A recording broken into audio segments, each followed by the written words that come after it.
លេងបោះអង្គុយនៅកំពង់ធំទៅជួងក្រមុំនៅខេត្តស្ទឹងត្រែងលេងលូតអន្តៈនៅខេត្តព្រៃវែងលេងចាប់កូនខ្លែងឧត្តរមានជ័យហេ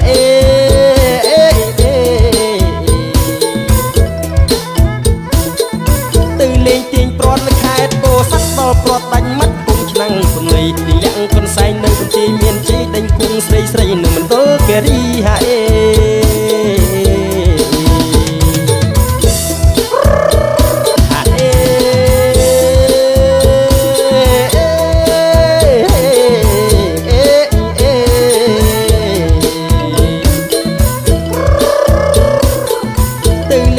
ជួងនៅខេត្តកោះកុងទៅលេងស្ដាច់ចង់នៅតកែវបាត់ទីទៅលេងរាំវងរតនគិរីឈប់ដាំបាយស៊ីនៅបាត់ដំបងហេ